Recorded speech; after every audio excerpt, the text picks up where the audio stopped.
Hello friends, welcome back to A Good Life Farm. So today I have a preserve recipe to share with all of you. But before I get into it, I want to just put this out that, a lot of times when I do cooking videos, not every time, but a lot of times, I will use more than one camera to get different angles and have like kind of cutaway shots and things like that. Well, something happened to my primary footage for this recipe and I was kind of devastated because I really put a lot of work into getting really good shots for, this was going to be a really good video, and all of the footage, all of the primary footage is gone, and all I have is the secondary footage, which was kind of like the cutaway shots. But that said, I still wanted to share this recipe with you. There is of course, a printable version on my website with photos and all of that, and but I just wanted to share this with you anyways because it is just such a good recipe. It is for vanilla peach jam, and like most jams and jellies, it's very simple to make, but you do take an extra step of preparing some vanilla sugar. And to do that, you'll need 7 cups of granulated sugar and 2 vanilla beans. The vanilla beans, you're just going to take a sharp knife, paring knife, and split them down the middle, and then use the knife to simply scrape all of the seeds out of the pod, and then put the seeds into the sugar, and then take the pod and cut it up into little pieces. Add that to the sugar as well, and just stir it all together.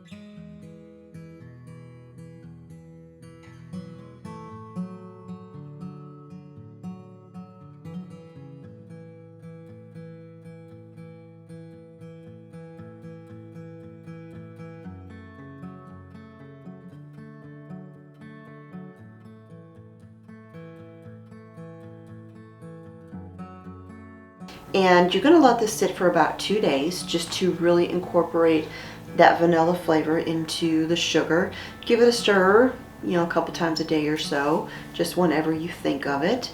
And then after 2 days, the day that you are going to make your jam, you would go ahead and sift all of the pieces out of the sugar using a sieve or sifter. And you can take those pieces, use them for something else if you want, and then just take the vanilla sugar and use that for your recipe. Now, vanilla sugar is something that a lot of people like to use to make cakes. They like to use it in coffee, so you can use it for a lot of things. And over in Europe, I know I saw it in Germany when we lived there, you could buy vanilla sugar at the store, and that's basically how you would make it.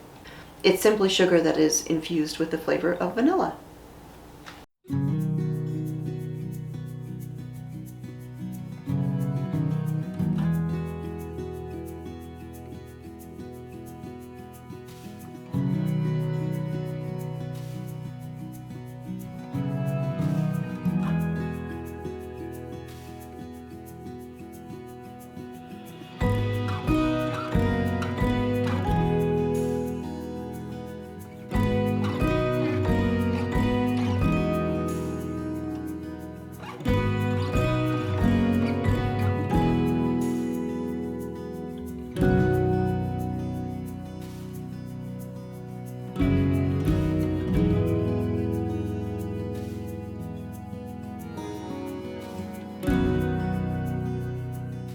Now, the day I bought my peaches, I was going through and I had a lot of peaches that were ripe, but some that weren't quite ripe.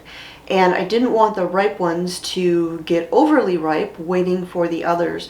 So I went ahead and I prepared my peaches in advance, and I simply froze them in a container for a couple of days.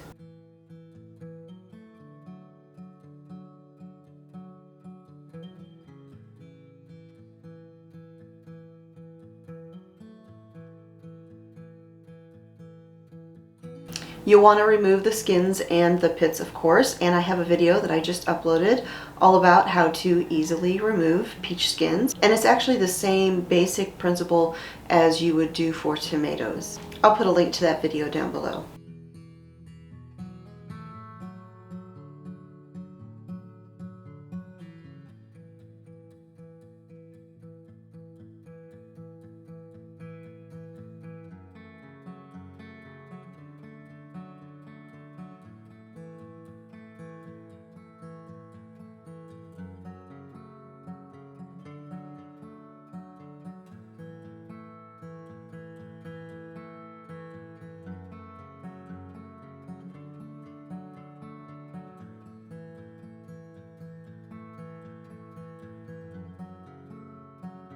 Now this recipe calls for 4 cups of crushed peaches, and that's generally going to be somewhere around 4 pounds of peaches. So to make the jam, of course you want to prepare all of your jars, your canner. I use a steam canner because this is a high acid food. You can also use a hot water bath canner if that is the method that you use for high acid canning.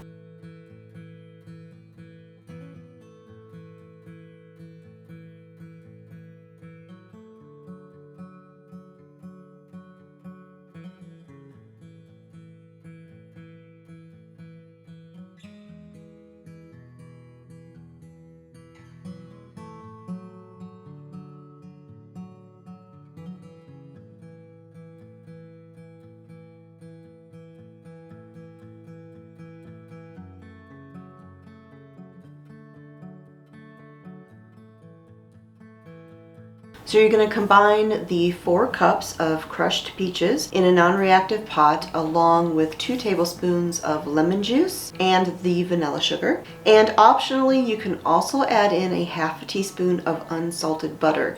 This helps reduce or sometimes even eliminate the foaming that can take place when you are boiling your jams or jellies, and then you don't have to worry about skimming it off. So you're going to cook this over a medium-low heat until the sugar is completely dissolved and the mixture begins to boil. Then you're going to turn the heat up to kind of a medium-high. You're going to let that get to a nice rolling boil. Let it boil for 1 minute. Then you're going to add in 1 packet of liquid pectin. Now you can also use powdered pectin with this recipe. However, there is a different method for using powdered versus liquid. I have an article on my website where I explain the steps that you would need to take and how you can interchange those with different recipes. Once you have added your liquid pectin, you're going to go ahead and bring that back up to a rolling boil again, and you're going to let it boil for about a minute, and then you want to remove it from the heat and do the gel test. If you're not familiar with the gel test, I have a video where I talked about it.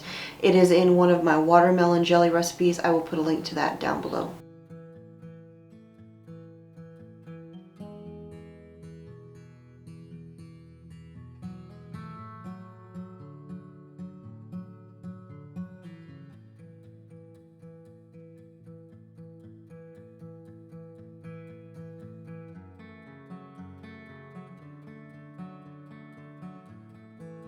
Then you're going to jar your vanilla peach jam up into your jelly jars.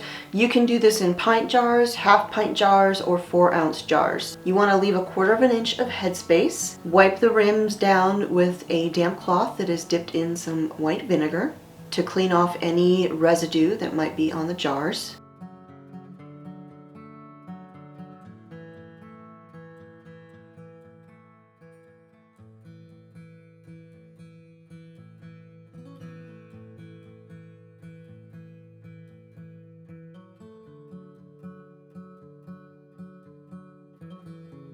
Now I will confess to you right here that officially you're supposed to use a bubble wand to remove any bubbles that might be in your jam. I often forget to do that with jam, but I think it's okay because it's really liquidy and it's not likely for there to be a lot of bubbles in there. But officially you are supposed to put a bubble wand. You could use a chopstick, something like that, and just kind of take it around the edges of the jar and make sure there's no bubbles trapped in there. Put a lid and rig on it, and do that with all of your jars. And once you have all of your jam jarred up, you're going to put it into your canner and you're going to process it for 10 minutes. And again, I did mine in a steam canner. This is for high acid foods. The other option is your more common hot water bath canner. And again, the processing time is for 10 minutes, and it does not matter which size jar you use, if it's a pint or less. And again, when you are given a time for processing, that processing time is for 1,000-foot elevation or less. If you live at a higher elevation, you need to adjust your recipe. I have an article on my website where I explain exactly how to do that. And once your jars are done processing, you're going to let them cool in a draft-free location for 12 to 24 hours and just let the jars do their thing. You're going to remove the rings, test the seals, label your jars, and store them in your pantry. And this recipe makes about 7 half-pint jars of the jam. So that is it. Thanks for joining me here in the kitchen. If you like this recipe, you can get a printable version of it on my website. I will put a link to that down below. And if you try it out and you really like it, I would love for you to give me a 5-star rating on my recipe card there. It really helps me out with the search engines, and it tells people that my recipes are really good. So that is it for today. Thanks for joining me here again at the homestead. My name is Constance at Good Life Farm, and I'll talk to y'all next time.